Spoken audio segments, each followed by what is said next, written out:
And me and her, like, we weren't arguing, but you know what I mean? She was just like, you need to stop doing that. And then I tried to change the subject. I go, how is school going, boys? And my sons tell me, well, we didn't have school today, technically. I'm like, well, what's going on? He said, well, there was like a school shooting drill. I never heard of this. You know what this is? They have drills that they make kids do where they practice what to do if somebody comes to shoot up their school. I'd never heard that before. I was like, what the fuck?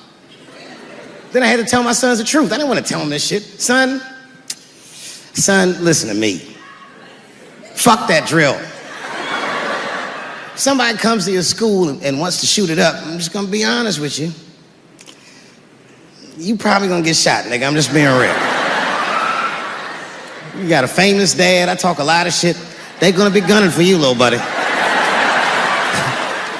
Just stay low and run in a zigzag pattern and don't try to save anybody, son. Do you understand me?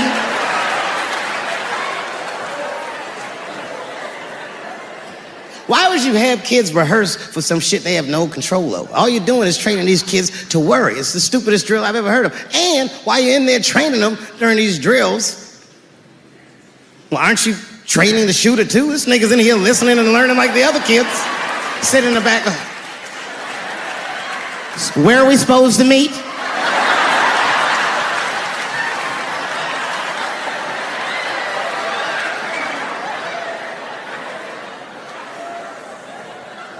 If you're a parent, this shit is terrifying. This shit is real scary. All the parents is looking at each other crazy. Because we know as parents that one of us is raising the shooter. Just don't know which one of us it is. All we know for sure is that if you're a white parent, the chances that it's you is exponentially higher than the rest of us. Shooting up school is a white kid's game. It's fucking crazy. You know, I hated school too. It never occurred to me. Kill everybody in school? It's fucking crazy. Just do what I did, nigga. Try some things. Have you skipped school, nigga? Skip school. Take a walk and meet some other kids. Fuck school, nigga. Try drugs. Have you tried drugs out, nigga? That might...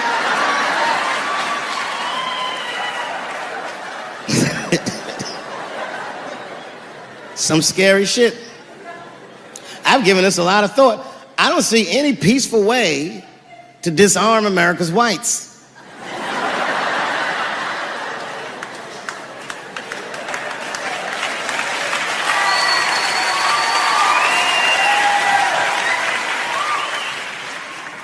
There's only one thing that's going to save this country from itself. Same thing that always saves this country from itself. And that is African Americans. Right. And I know the question that a lot of y'all have in your minds is, should we do it? Yeah, fuck yeah, we should do it. Listen, no matter what they say or how they make you feel, remember, this is your country too. It is incumbent upon us to save our country. And you know what we have to do. This is a fucking election year. We gotta be serious. Every able-bodied African American must register for a legal firearm.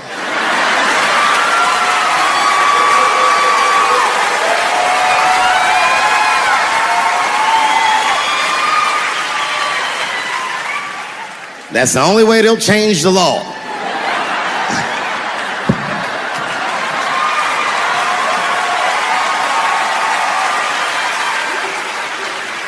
I hate guns, personally.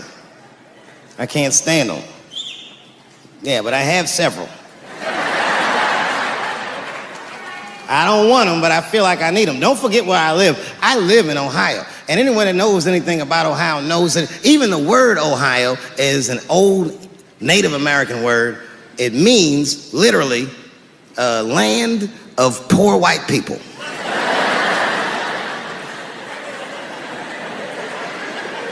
And I don't know what's going on down here, but in my experience, poor white people love, and I mean they fucking love, heroin. They can't seem to get enough of it. I didn't even know what I was looking at first. I was just driving like, why are all these white people so sleepy out here? These things...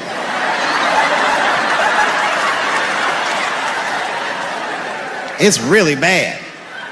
As a matter of fact, I was coming out of a nightclub the other night in Dayton, and I'd parked my car in the alley, and no one was out there. I didn't have no bodyguards or nothing. I was home. I figured everything was fine. And as soon as I opened my car door, all by myself, suddenly one of these heroin-addicted whites just pops out of a trash can. It scared the shit out of me. I screamed, "Ah!"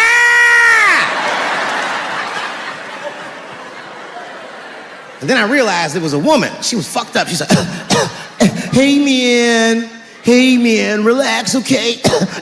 I'm sick, all right? I need some drugs, man. Please, I'll suck your dick for $5, man." I was like, ugh. 2.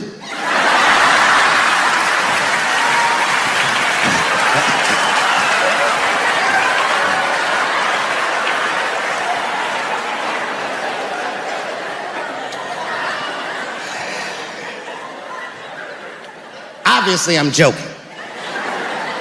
This opioid crisis is a crisis. I see it every day. It's as bad as they say. It's ruining lives. It's destroying families. Sadly, you know what it reminds me of, seeing it? It reminds me of us. These white folks look exactly like us during the crack epidemic. You know, it's really crazy to see. And all this shit they talk about on the news about how divided the nation is, I don't believe it. I feel like nowadays we're getting a real good look at each other. It's wild because I even have insight into how the white community must have felt watching the black community go through the scourge of crack. Because I don't care either. Hang in there, whites. Just say no. What's so hard about that?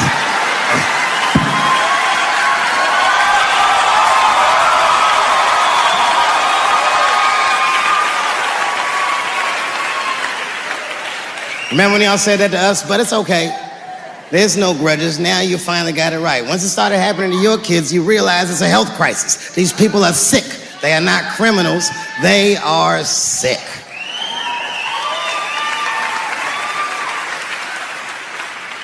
Be that as it may, I'm armed to the teeth. First gun I bought was a 12-gauge shotgun. I didn't want the gun. Remember, though, I'd moved to a farm, and I was sitting there on the porch, and I see a white dude walking across my property, entitled, like he's supposed to be there. He had a rifle over his shoulder, too. Ain't that a bitch? I said, what the fuck is this guy doing on my property? I was mad as shit, but I was unarmed. So I ended up just waving to this motherfucker like a bitch. I was just like...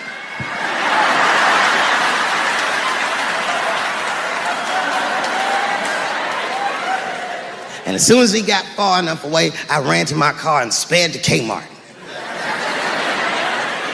This is in a rural white area. And remember, I was nervous because the guy was on my property. I'm black and I was sweaty.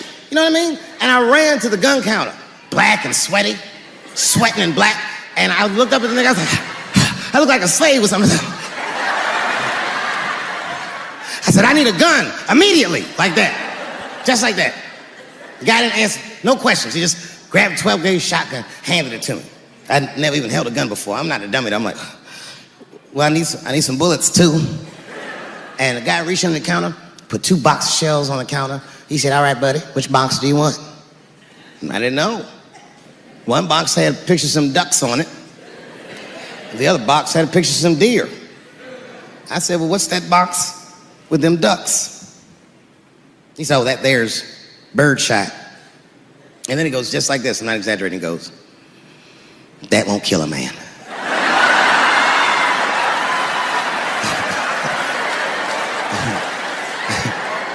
He said, it'll just pepper him up nicely. I said, what the fuck? Pepper?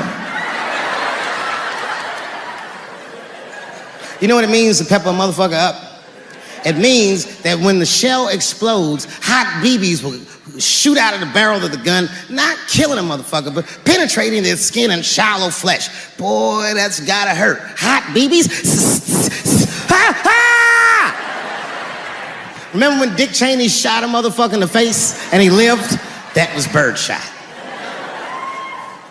I said, well, what's that box with the deer on it? He goes, oh, that there's buckshot. Had to put a hole in the goddamn truck if you wanted to. I found these notebooks and I started going through the notebooks and there was all this wonderful poetry in them. Written in his handwriting. I didn't even know this nigga wrote poems. And then I looked through his drawers and I opened up his middle drawer and I found this rolling paper. And I looked down at them papers like, oh, that's where that poetry's coming from.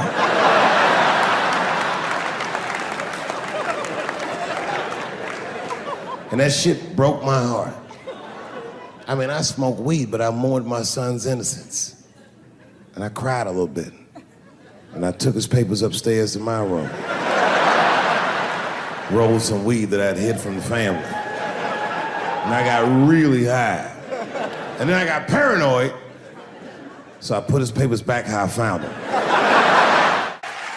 But let me qualify the statement. I am what's known on the streets as a victim blamer. You know what I mean? If somebody come up to me like, Dave, Chris Brown just beat up Rihanna. I'll be like, well, what did she do?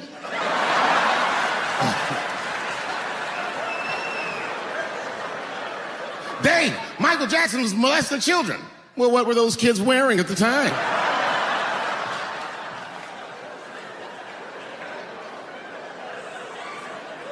I don't think he did it.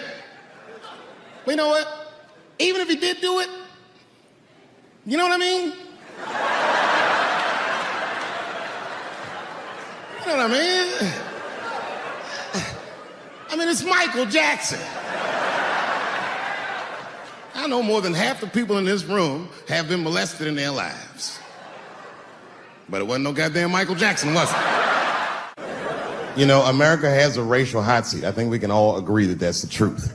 And we can also agree that that hot seat is traditionally occupied by African Americans in general, African American men in particular. Although I can see that in recent years, that seat has been occupied by Mexicans, and I dare say Arabs. And we, the Black Americans, would like to thank you both for your sacrifice and your struggle. We needed a break. We needed a goddamn break. We all go through something, but at least I can leave my backpack someplace. If you Arab and forget the backpack, you got about 20 minutes before they send that robot to blow your shit up. Stars. All our stars, man. R. Kelly pissed on his victim. I know, it was rough. But I mean, again, I can't even judge R. Kelly. First of all, we don't know if these allegations are true, and not even if they are true. If you want to know how I feel about it honestly, if a man cannot pee on his fans, I don't want to be in show business anymore because, well, that's why I got in the game, baby. I got dreams too.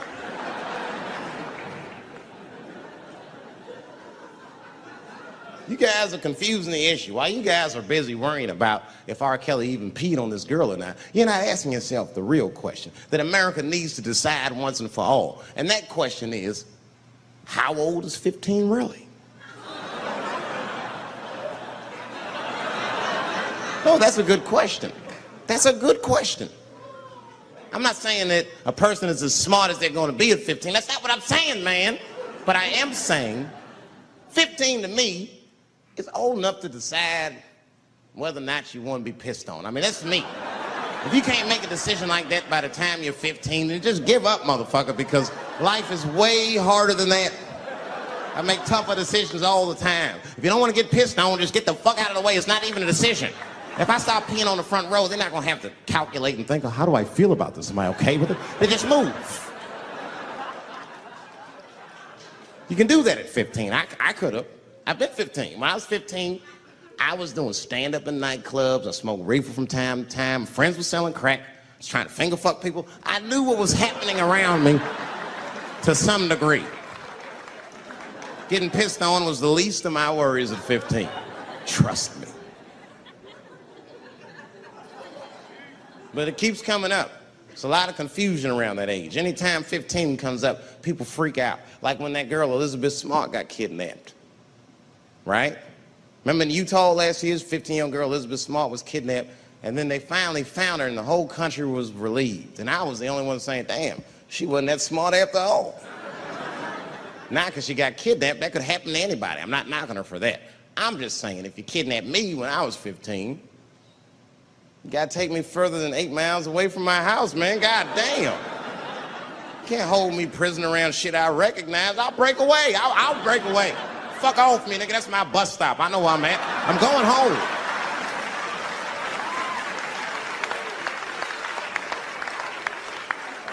She was missing for 6 months, 8 miles away from my house. That's 2 exits, man. That's nothing.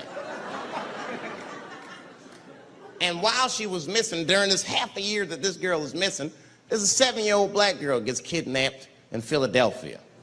Nobody knows her name. They might have talked about it 2 or 3 times on the news, but she should have been the top story because she chewed through the ropes and had both of these motherfuckers in jail in 45 minutes flat. 7 years old. I'm not making this up. The 2 crackheads kidnapped her and took her back to the crack house and tied her up. And then they left her.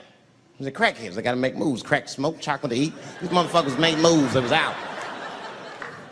But as soon as they left, this little girl got the nibbling. She was kidnapped at 4 o'clock and at home watching herself on the news at 5:30. That shit is crazy.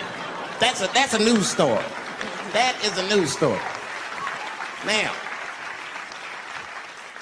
meanwhile, in Utah, 15-year-old Elizabeth Smart's captors left her alone too. And they didn't even tie her up because they're hillbillies. They just bounced. Don't try to escape, bitch, or we'll kill you. Be right back. They leave. And she's 15 sitting in the house by herself. How am I gonna get out of this? Come on, Elizabeth, think. Think, Elizabeth, how am I gonna get out of here? Why don't you just open the fucking door and go outside? Have you thought about that? Do you have a quarter? Do you know your phone number? You're 15, bitch, run. Stop thinking and stop making moves. I know I sound mean, and I know what the people are thinking when I'm saying this. Dave, she is only 15. All right, but that's the discrepancy, because when you talk about a little girl like Elizabeth Smart, then the country feels like 15 is so young and so innocent. On the flip side, here comes 15 again. Now we're talking about a 15-year-old black kid in Florida. This black kid accidentally killed his neighbor when he's practicing wrestling moves that he saw on TV. Now, was he a kid? No. They gave him life. They always try our 15-year-olds as adults. The nigger knew what he was doing. It's a goddamn pile driver. If this kid gets on the ropes, there's no stopping him. You'd have to send the Rock to arrest him. And they gave a 15-year-old boy life in jail. If you think that it's okay to give him life in jail, then it should be legal to pee on him. That's all I'm saying. You got to make up your mind across the board how old 15 actually is. That's all I'm saying. So I'm going to tell you right now, if somebody comes in here and puts a gun in my head and says, Chappelle, you got a choice to make. You're either going to jail for a month or we'll let you go, but you got to let R. Kelly pee on you. I'm not hesitating. Bring in R. Kelly and tell him to stay away from my ass. I'd rather get pissed on the outside than fucking the butt on the inside, son. I can't go to jail with some smooth Botox balls and think everything's gonna be all right. It's not that kind of place. Take my chance with that piss. Piss will wash off with a 10-minute shower, I'm certain of it. This piss coming right out. What can I do? They're gonna put me in jail.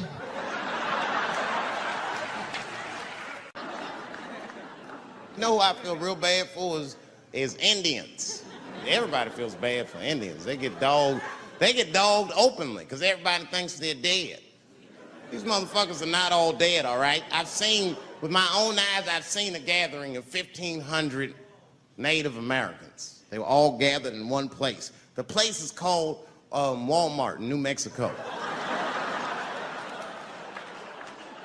There's Indians everywhere. I'd never seen Indians before. I wasn't even sure if they were Indians. It's fucked up, but I asked one of them. It's not nice, but I seen him in the sports section looking at bows and arrows. I had to say something. Excuse me. I don't mean to be rude. are you an Indian? And he was cool. Yes. Yes, I'm Indian. Still didn't believe him. I had to test him to be sure. This is fucked up. But I had a gum wrapper in my pocket, so I balled that shit up and I threw it on the floor. And a single tear came out his eye. I said, oh shit. I had so many questions. So what tribe are you from? I am a Navajo. I said, word. I studied you in social studies. You're a hunter-gatherer, correct? He said, I guess so. That's what you wish to call it. I said, why? What do you call it? He said, I am an alcoholic.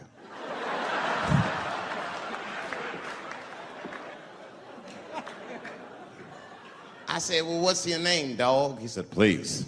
Dog is my cousin. That was a good guess. My name is Running Coyote. What is your name, friend? And that shit caught me off guard. I mean, I didn't want to say my name was Dave to a motherfucker named Running Coyote. This don't feel good enough. He just put me on the spot. I said, huh? My name, what? Oh, my name's Blackfeet. Then I changed the subject. Forget about me. What's going on with you? I want to meet your chief. Why don't me, you, and your chief and your friends get together tonight? We could have a real live peace pipe smoking ritual. We need to celebrate, nigga. I thought you were dead. And he set it up. It was beautiful. It was just like I dreamed. We was all sitting around. Them Indians was beating the drum. Some other Indians came out the back with a long blanket that was folded in half and put in front of us. Open that shit up, and on the blanket was a long wooden pipe with feathers. And bags of weed were all over the blanket. Chief walked over.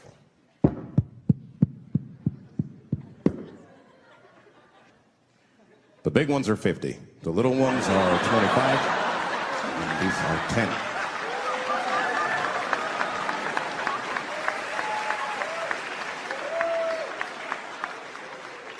Me and those Indians got high as shit. I was baked. I told the chief, he was talking, I cut him off. Time out, chief. Sorry to interrupt. I'm fucking smashed, man. The weed is too strong. I'm itching. This is PCP. The spirits have got me. Chief, the spirits have got me. And the chief threw some water in my face. Calm down, blackface. Splash. I said, hey, it's Blackfeet, motherfucker. Take it easy.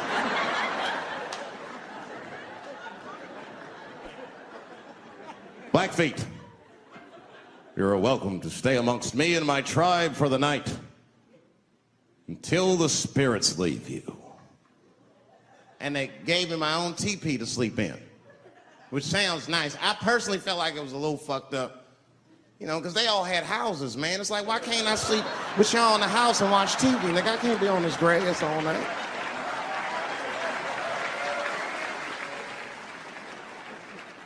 Yeah, Indians is rude, man. Everybody's rude. Indians, they eat nasty food. All they ate was corn and shit.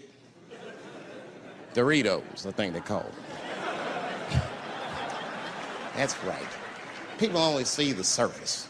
They see the division in our foods. Just because I eat chicken and watermelon. They think that that's something wrong with me. Let me tell you something. If you don't like chicken or watermelon, something's wrong with you, motherfucker. There's something wrong with you. Where are all these people that don't like chicken and watermelon? I'm sick of hearing about how bad it is. It's great. I'm waiting for chicken to approach me to do a commercial, nigga. I'll do it for free, chicken. It's the least I can do. They make fun of Latin people for eating, what y'all eat? Beans, rice, corn. Listen, that's not a reason to hate a motherfucker, all right? It's funny, but it's not a reason to hate. The only reason these things are even an issue is because Nobody knows what white people eat. You've been very good at keeping that shit a secret amongst yourselves. I study white people. You don't know that. I'm writing a paper on you.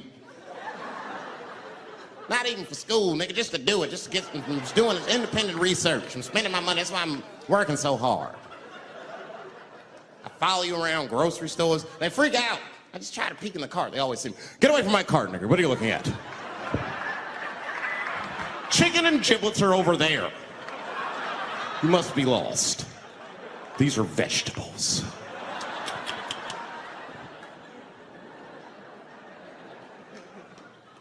I know what you drink. See how quiet it got? Grape juice. Surprise, motherfuckers, you didn't know I knew about grape juice, did you? Oh, don't play dumb with me. Look at what is it? A lot of black people don't have the privilege of knowing about grape juice because they have grape drink. It's not the same formula that you get. Ain't no vitamins in that shit. You might have one of your black friends over, Todd. Todd, would you care for a glass of grape juice? What? Nigga, what the fuck is juice? I want some grape drink, baby. It's purple. I don't think I know what a grape drink is. What? I have some apple juice if you want. What the fuck is juice? I want some apple drink. Scream.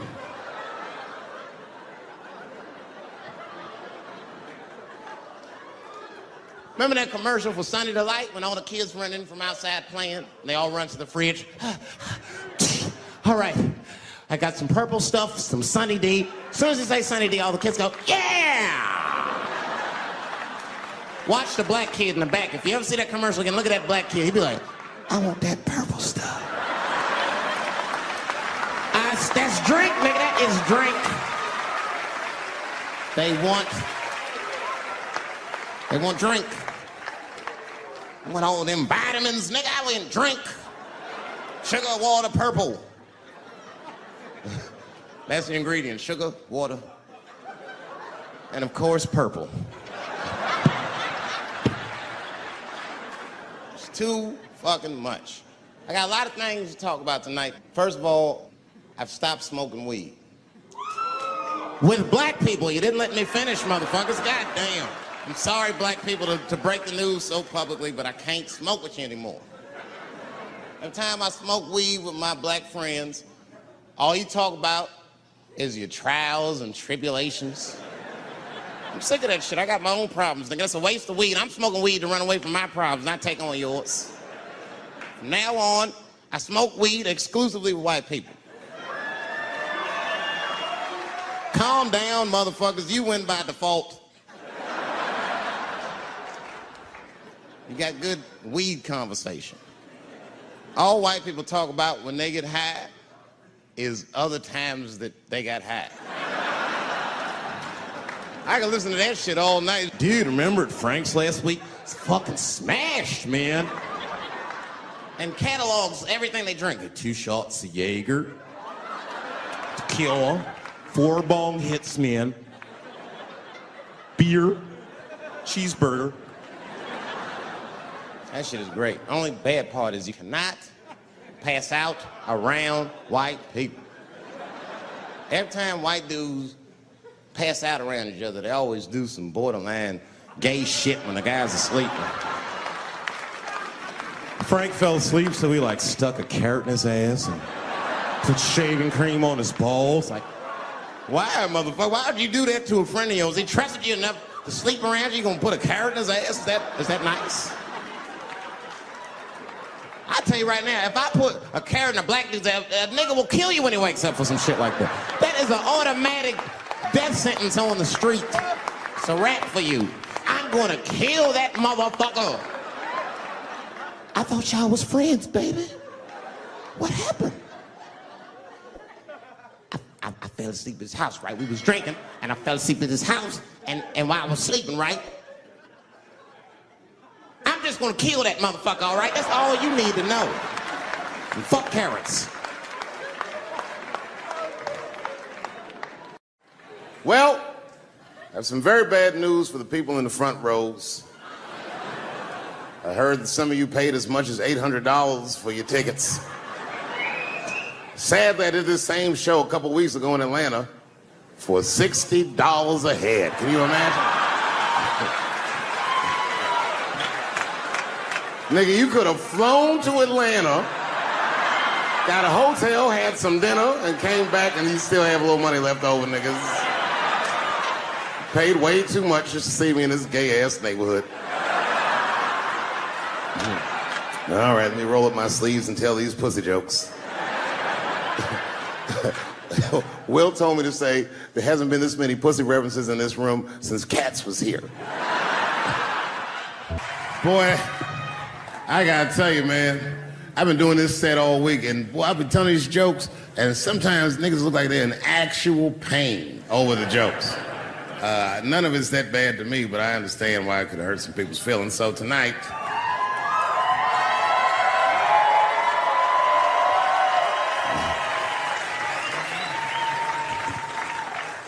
I'm gonna give you an opportunity that I rarely give anybody. I'm gonna let you say whatever it is you need to say to my face, or ask me whatever it is you want to know. But there are no dumb questions allowed. If you ask a stupid question, you'll be asked to leave. Now, just kidding. Go ahead. Everyone relax. Come on. Oh, yes, sir, in the front. 2 questions. How often do you write? And can I have a cigarette? All right. First, you may have a cigarette, but remember, this is not jail, motherfucker. This lady right here. I have a question. Do you remember this scene? Oh, I do remember that. Ma'am, I'm gonna have to ask you to leave. That's a terrible question. This gentleman in the front with the salmon-colored shirt on. I was wondering if you had any advice for young comedians that you generally give, and... Are you thinking of doing comedy? I've never done it before, but watching you has made me want to try it.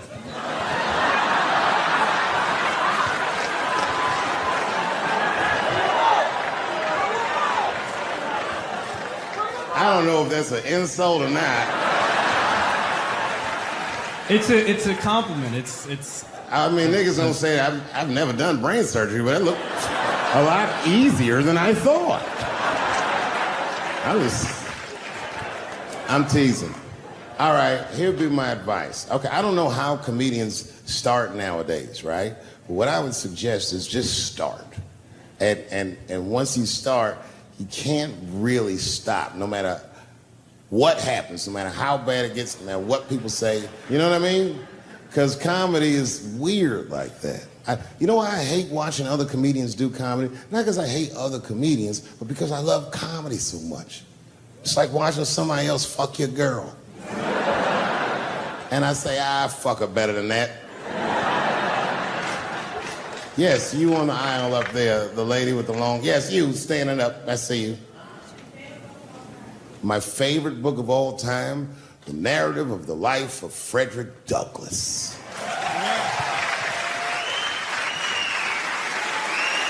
That guy with the baseball hat.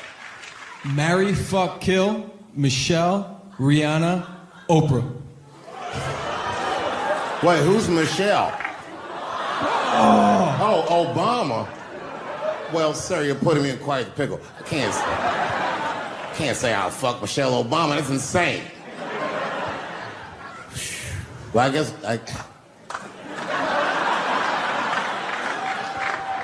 I mean, because I wouldn't kill any of those women. But I'd fuck all three of them.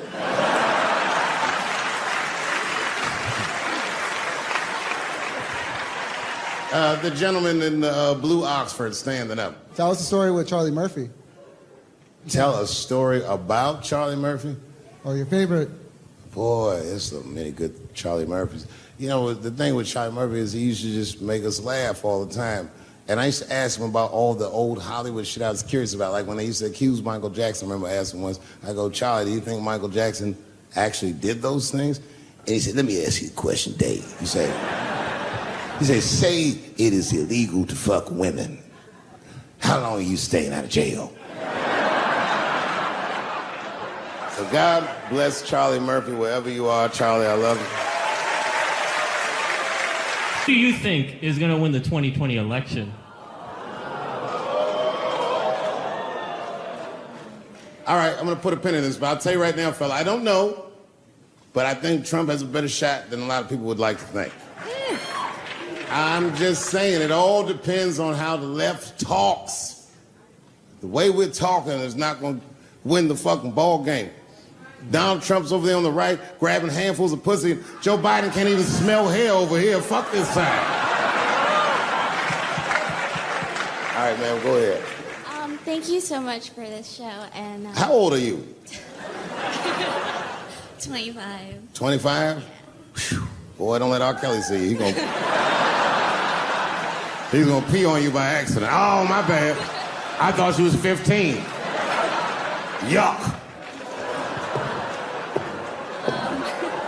I'm totally joking. I'm sorry. My question is there anything you've learned from another comedian that you feel like will stay with you for life? I tell you what, miss, that's a good question. Yes, is the short answer. A longer version of it is this. I was raised by comedians. I started doing stand-up when I was 14. The other day, I went to a comedian's funeral, and I realized as we was putting this motherfucker in the ground that these people are at least as influential to me as my family. I rock with these niggas till the wheel falls off. We fight and we fuss and we are jealous of each other and we get mad at each other, but my life wouldn't have been what it was without each and every one of them, and I consider them my family. That's the answer. Still hadn't figured out exactly how to say what I wanted to say, but I was doing pretty good, and I was doing some Me Too jokes, and a woman stood up from the audience and she was crying. Clearly, it was a white woman. She says to me, you can't say that. It's 200 seat room, it's a very small room. I'm like, what the fuck are you, like, miss, are you okay? What are you doing? She says, you can't say that. I said, yes, I can, it's my show. I'll say whatever the fuck I want. The crowd's like, ooh, like this. And then she gets up from the table and she starts making a big, like, show of just pushing through the aisles and all this stuff. And there's like a curtain right before the front door. And she gets to the curtain and she's crying. It's fucking crazy. She says, I'm sorry I was raped. It's a fucking comedy club. It's like loud farting getting out of an elevator. Nothing funny can happen in here. Now I'm trapped in a room with this woman's fucking stink.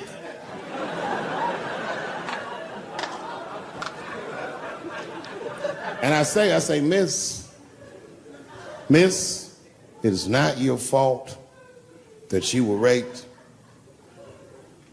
But it's not mine either. Ta-ta, bitch, like this. She storms out. Now the room is very uncomfortable, but I managed to get the crowd back. But I'm like, a little traumatized. Same show. There's a trans woman sitting in the audience. This is a true story. This was like a few weeks ago. I did 6 shows that weekend. This trans woman came to 4 of them. Calls herself Daphne. Man, this chick Daphne was in there cracking the fuck up at everything I said about everybody. It was amazing. She was laughing, and it was fun to watch her laugh. You could tell she was letting go of something that was heavy, and she'd throw her head back, and she'd smile with all her teeth. She was having a great time. And the more fun she had, I felt bad, because I knew I had some trans jokes to unload. And I thought to myself, maybe I shouldn't say these jokes because I don't want to, like, fuck her evening up. She's having so much fun. But then I thought to myself, well, if I can't say it in front of her, should I say this shit at all? So I let her rip. And to my surprise, Daphne laughed harder at the trans jokes than anybody in the room. In fact, everybody in the room would look at her to make sure it was okay. And I got off stage, I was in the dressing room, I was like, man, this is a fucking weird show. I'm sitting in the dressing room by myself just trying to figure out, like, what the fuck just happened out there? Like, Why is it that this one woman can't take any of these jokes and Daphne can take all of these jokes? So weird. And then I realized, Daphne used to be a man.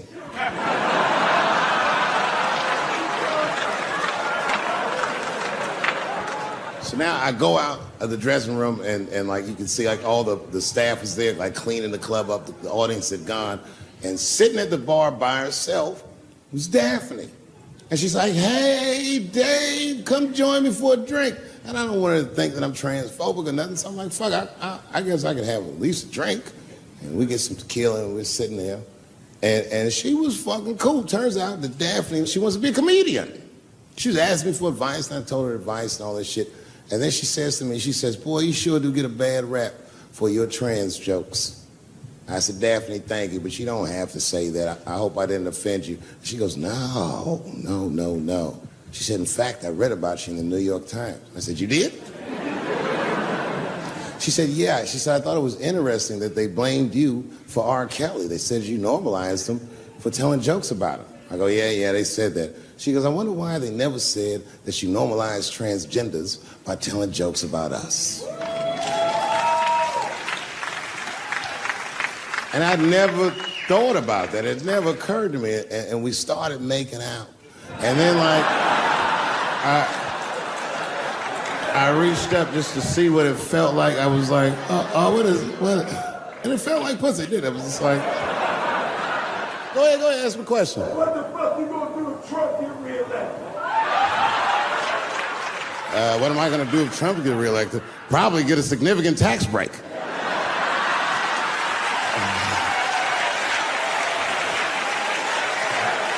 Hey, you wanna know why I don't even talk about Trump in my show? Because that motherfucker is not the hokey pokey. He is not what it's all about. There's millions of people that put him in power, and the ideas that he puts forth are not his own. He's singing poor white people's greatest hits. So why the fuck would I worry about him and not the other millions? Really, you know who I'm gonna vote for next time if things keep going the way it's going is that gay dude. No, Mike Pence. It's a safe place where I could tell some jokes. And I find out that this comedian I know, Chris Tucker, who's in all those Rush Hour movies, I find out that Chris is in San Francisco too, at some charity event. So I call him, I'm like, yo, I just saw you at some charity event. I said, I'm doing a show at the Punchline, why don't you come by the club after your event? He's like, cool, Dave, I thought she was dead, nigga, I'll come by. He says, is it okay if I bring some friends? Because, you know, I'm with a lot of people. I go, man, you Chris Tucker. You can bring whoever the fuck you want. And then I show up to the club late that night. I walk into the dressing room, and sitting in the dressing room is Gavin Newsom, who at the time was the mayor of San Francisco, but now he's the governor of California. And sitting next to him was Kamala Harris, who at the time was the DA of San Francisco. Now she's the senator from California that's front running on the Democratic ticket. And sitting next to her was Al Gore. It's fucking weird. And sitting next to Al Gore was the guys from Google, Sergey, and I don't know how to say these. All right. And it was Chris Tucker and Ben Jealous, who at the time was the president of the NAACP, who was all just at this big charity dinner, and Paul Mooney was drinking scotch. And we all was just in there. And, you know, first I was a little uncomfortable when we started talking, and we all got along really well. At some point, Kamala Harris she says to me, she goes, you know, a friend of mine is announcing his candidacy for president tomorrow. I went to college with him. I'm like, what? I go, Barack Obama? She goes, you've heard of him? I'm like, yo, I just read about this dude. And she goes, yo, yeah, blah, blah, blah, we talking. She goes, you know what? She says, let's call him on the phone. I said, what the fuck? And she picks the phone up and she dials and she's listening like this. And she goes, this is voicemail. And she gives me the phone, she goes, leave him a message. You know, I didn't know what to say. I just said what you say to any black dude that's running for president. You know, stay low, running a zigzag pattern, this kind of shit.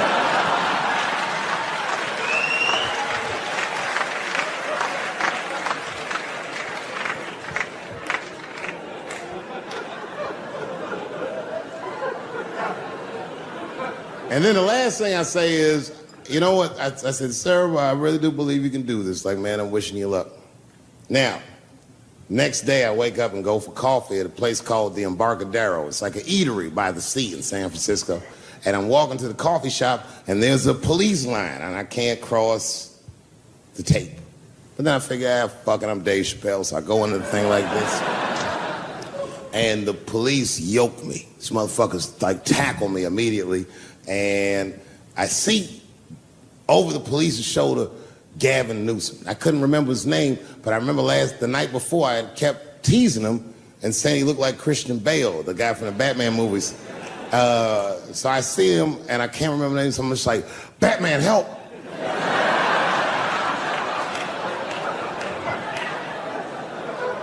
And he stops, he's like, Dave? And then the police see that the mayor knows me, so they all like, oh, sorry about that. And he's like, hey, back up, everybody. And he just picks me up. He's like, I'm really sorry about that. I'm like, I'm fine, don't worry about it. And he's like, listen, I'm here with Prince. Would you like to meet him? I'm like, I know Prince. That's my nigga. And we go around the corner, and it was Prince Charles, the Prince of England. I didn't know the protocol of meeting royalty. You're not supposed to touch him. I dapped him up like a nigga. My nigga. Ah! Just hugging him and shit like this, dapping him up. Like this. And that nigga was cool too. I was like, that's really fucking weird. And then I was just out there in the upside down, not having no TV show, trying to figure life out. And the election was going on in the background. And this guy, Barack Obama, was picking up steam. This motherfucker was killing it. And I had a chance to go to the last debate on the Democratic ticket, and I went. It's me and Chris Tucker sitting in Myrtle Beach, South Carolina. It's the last three candidates. It was Barack Obama, John Edwards, and Hillary Clinton. Now, Obama's a lot taller than Edwards and Clinton, and he had the center podium. And at one point, they're all on stage, and they start fussing, and Obama goes, look, none of us are perfect, like this. And his hands was like this, and there was light shining behind his head, and the other two candidates was looking up at the nigga, and I was sitting in the audience like, this nigga looks like Jesus.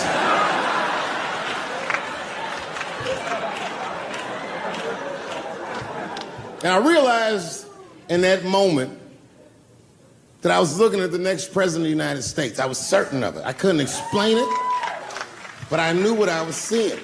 And I got really excited. And I'm not that kind of guy. I said, I gotta meet this motherfucker. So I stayed. They were all on stage doing interviews, and I just waited. I was waiting and waiting, and then John Edwards was done with his interviews first, because everybody knew he wasn't going to win. And I see John Edwards, and I said, hey, Senator Edwards, I just want to say hi. And that motherfucker looked at me like, like, fuck you, nigga, you going to lose anyway. And then he left, and then Hillary Clinton just walked by me in one of them Steve Harvey suits.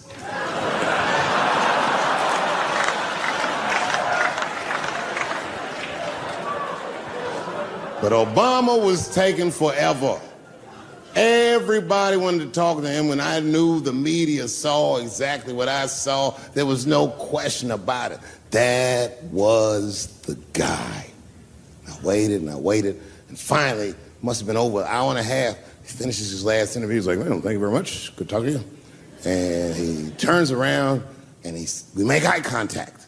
He sees me, and when he sees me, he looks over, he goes, Dave Chappelle. And Obama did me the same way I did Prince Charles. He dapped me up, and he like bro hugged me, and he pulled me in, and I'll never forget this. He said in my ear, I got your message. Thank you very much, New York City. Thank you very much for being here. But before I start tonight, I just wanted to read a brief statement that I prepared. I denounce anti-Semitism in all its forms. And I stand with my friends in the Jewish community. And that Kanye, is how you buy yourself some time.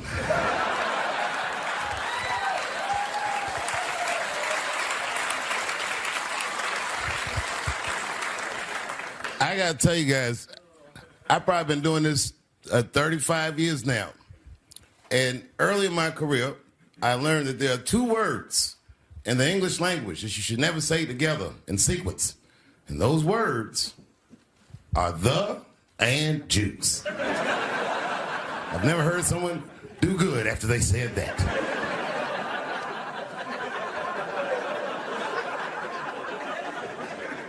Kanye's gotten into some scrapes before. Normally when he's in trouble, I pull up immediately. But this time I was like, you know what? Let me see what's gonna happen first. I just want to see where this is all going. I can't even remember how it started. Vaguely, I remember it started with a tweet, strange tweet. It was like, I'm feeling a little sleepy.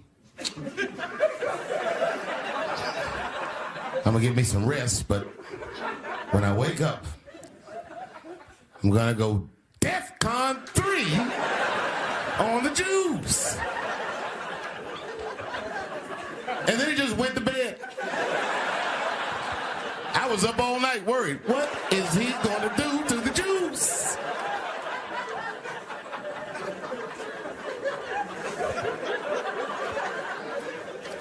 I grew up around Jewish people.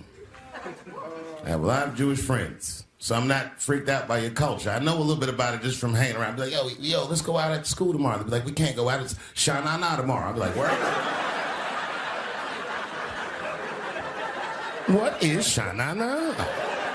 I had so many questions. Why do some of your people dress like Run DMC?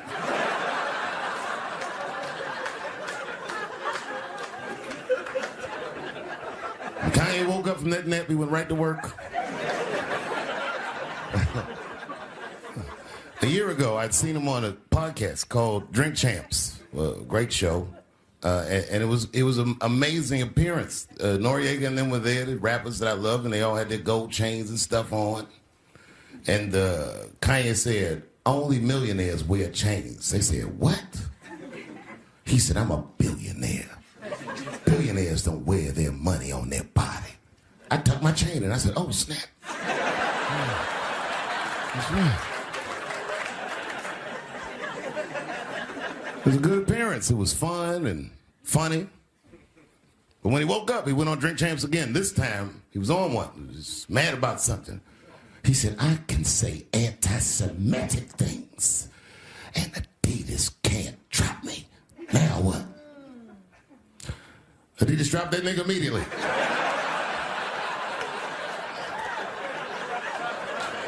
Ironically, Adidas was founded by Nazis. And they were offended. I guess the student surpassed the teacher.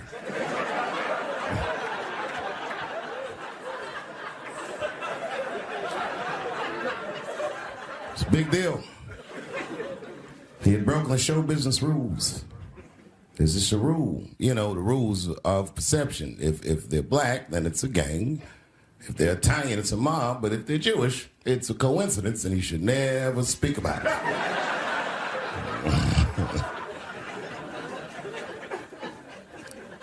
Kanye got in so much trouble, Kyrie got in trouble.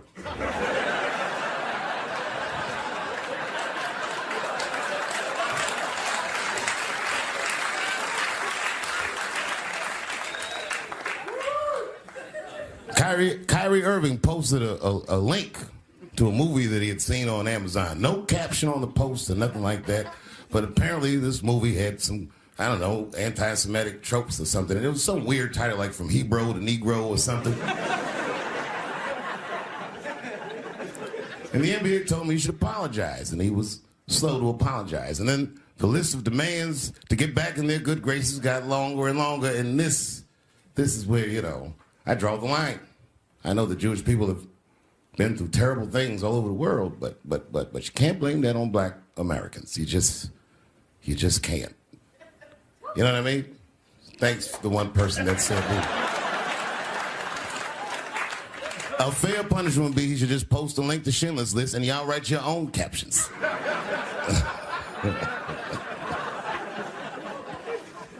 Kyrie Irving's black ass was nowhere near the Holocaust. In fact, he's not even certain it existed.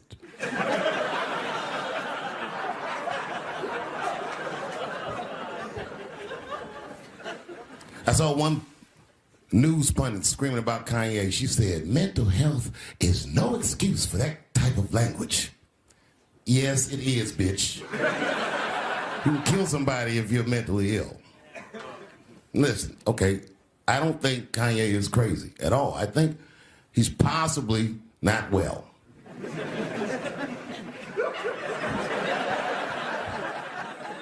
Well, I've been to Hollywood.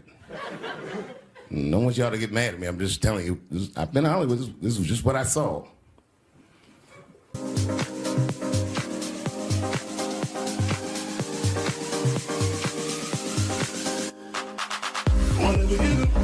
Don't fall for me, don't put your trust in me, don't even lie for me. I want you, honey, I don't get it. It's a lot of juice. Like a lot. But that doesn't mean anything. You know what I mean? There's a lot of black people in Ferguson, Missouri. Doesn't mean we run the place.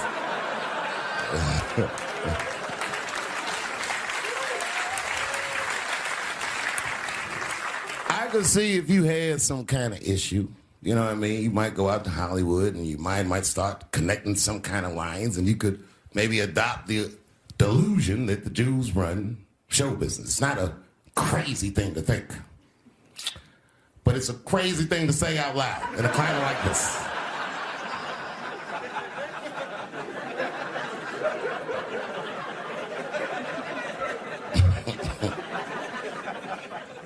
Now the midterms are over, and it's crazy climate. And I got to tell you, I feel like this midterm, like all of humanity depends on it. And it's an ominous sign. The most ominous sign of the midterms, I believe, would be Herschel Walker, who I don't want to speak badly of because he's black. But I have to admit, he's observably stupid.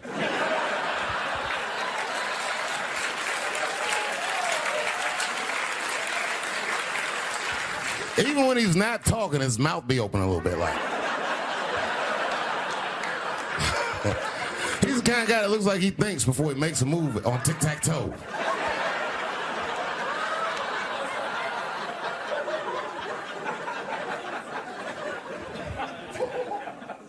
And I'm watching the news now, they're declaring the end of the Trump era. Now, okay, I can see how in New York you might believe this is the end of his era. I'm just being honest with you. I live in Ohio amongst the poor whites. A lot of you don't understand why Trump was so popular, but I get it, because I hear it every day. He's very loved. And the reason he's loved is because people in Ohio have never seen somebody like him. He's what I call an honest liar.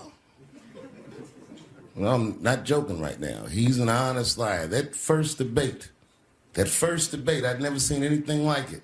I've never seen a white male billionaire screaming at the top of his lungs, "This whole system is rigged," he said. And across the stage was a white woman, Hillary Clinton and Barack Obama, sitting over there looking at him like, "No, it's not." I said, "Now, wait a minute, bro. It's what he said." And the moderator said, "Well, Mr. Trump, if in fact the system is rigged, as you suggest, what would be your evidence?" You remember what he said, bro? He said, "I know the system is rigged because I use it." I said, "God damn." And then he pulled out an Illuminati membership card and chopped a line of cocaine up and did it right at the podium.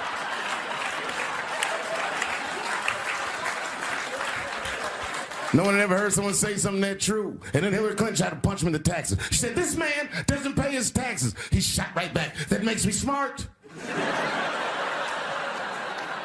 But we've already been through it, like Michael Jackson. Remember when they said all that shit about Michael Jackson? They never proved anything till his dying day, but they said that he did some very heinous things. And one time I watched a documentary about it. They were talking about all the shit Michael Jackson allegedly did. And as they were saying all these allegations, they started showing pictures of his home, the Neverland Ranch. You ever seen Michael Jackson's house on television? Well, the short of it is, there's a lot of things for kids to do at that place.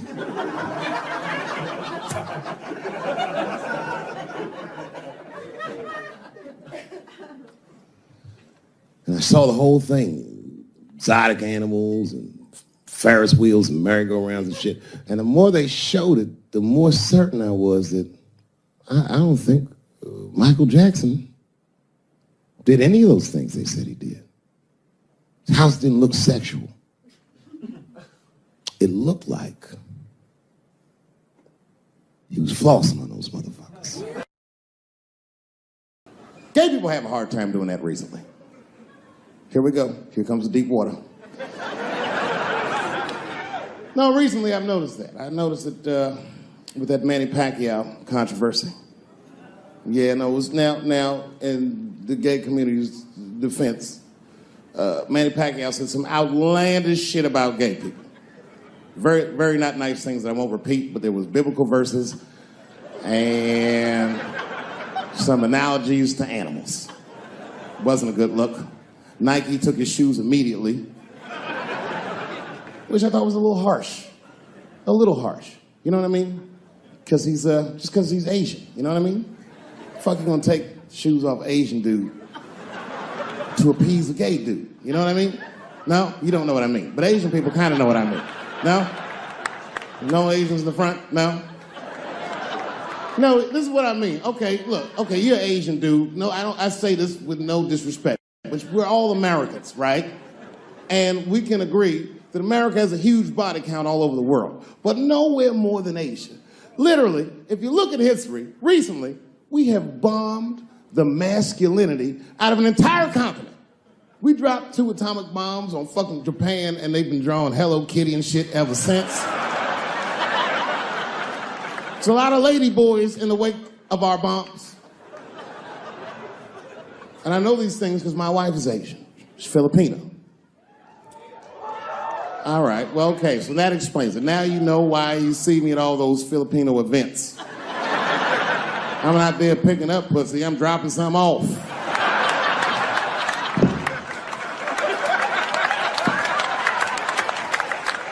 I take my wife to all that shit. I took my wife to see Pacquiao fight Mayweather. We sat ringside, okay?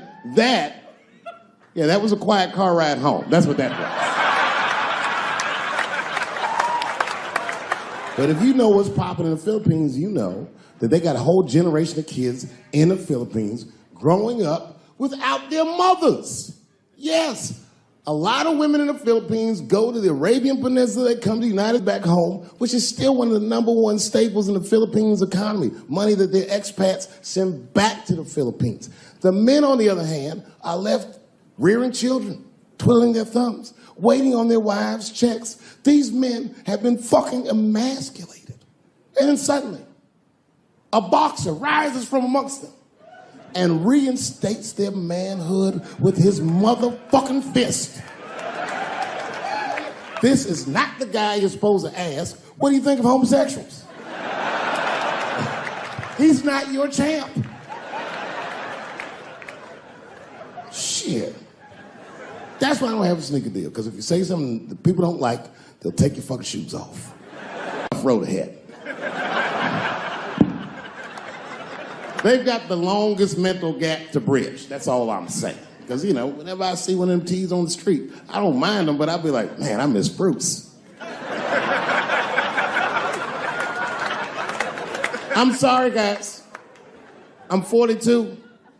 I remember Bruce Jenner. Before the Kardashians, before all that, this motherfucker was a white American superhero.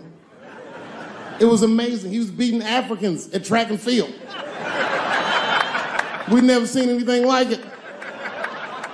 He was on my cereal box growing up. You know how much of that cereal I ate? Nigga, I didn't know he was gonna do that.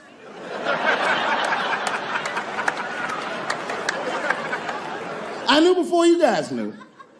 I heard things on the street in Hollywood. You know, you just be out, see people. Hey, what's up, Kanye? Why the long face? Nigga, you'll see. I got 2 mother-in-laws now. And when I heard he was gonna do it, I was scared. I didn't think the public was ready. I didn't think the media was ready. And you know what? I was wrong. Never seen anything like it. Welcome to the world, Caitlin. So long, Bruce. Hello. Somebody called me a nigga in traffic last Wednesday. It's so long, it takes a minute.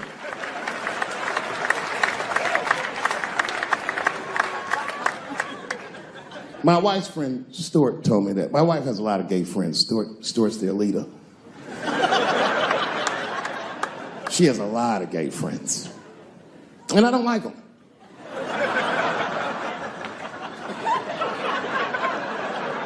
Not because they're gay, I'm just judging them on the merits of their character. They're just not nice dudes. They're fucking rude house guests. They're sitting on my couch, giggling with my wife, eating my motherfucking macaroons. And I come in, they act like the party's over. Hey, Stuart, what's going on? This guy talks to me the way a cat would speak if a cat could talk. Hi, David.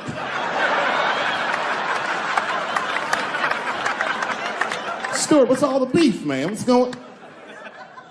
He always wants to have some kind of gay political argument. The last one was about a petition in federal court to take the words husband and wife out of the law. I said, well, why would you want those words out the law? He said, because it discriminates against same-sex couples. I was like, niggas, please save me the semantics. Just trust me, take your chips and get the fuck out of the casino. You're by the side, talk that over amongst yourselves, and whichever one of you is gayer, that's the wife.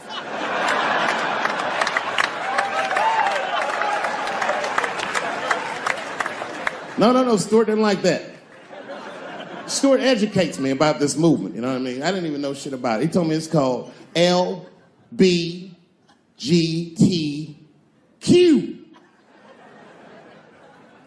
I was like, what the fuck is the Q? Does that even make sense, Q? Turns out Q is like the vowels. That shit is sometimes Y. It's for gay dudes that don't really know they're gay. You know what I mean? Like prison fags who are like, well, I'm not gay, nigga. I'm just sucking these dicks to pass the time. I'm not G, I'm Q. Ugh.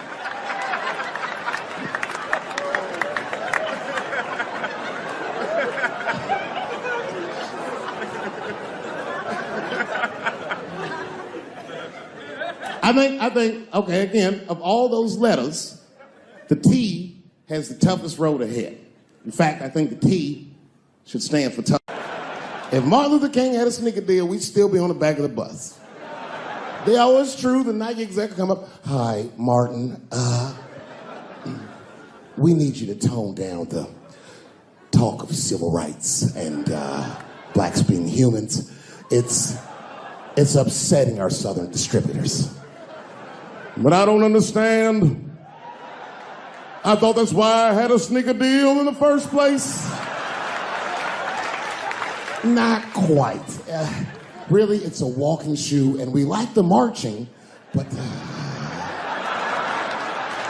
try to understand. Fuck that shit.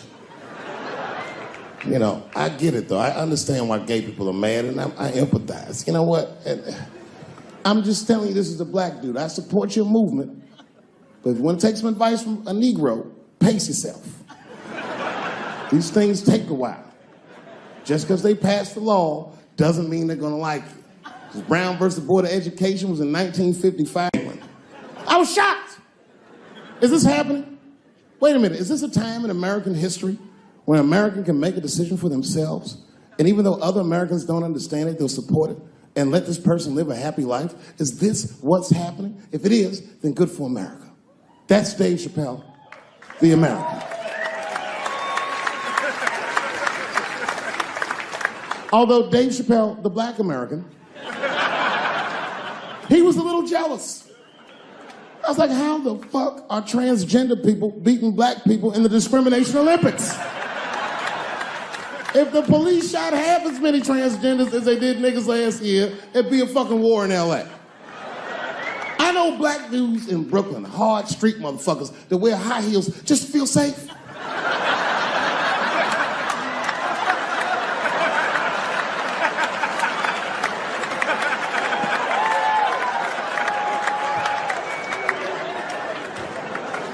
Transgenders are gangsters.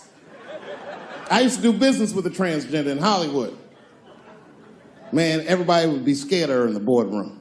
She walk in there, newly minted woman, high heels, purse. Shit.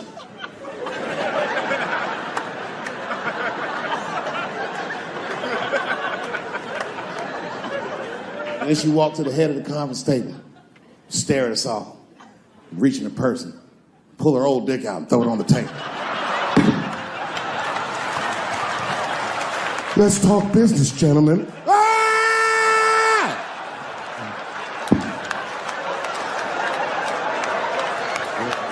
Shit is scary as fuck. If your best friend pitched that to you, you'd be horrified. Yo, nigga, let's go to the hospital and cut our dicks off and make pussies out of them shits. What? Can't we just get matching jackets or tattoos or something? Sure, that's what you want to do? There's only one way to find out, nigga. Wu-Tang, bow, bow. Let's go to the club and trick niggas into fucking us, yeah.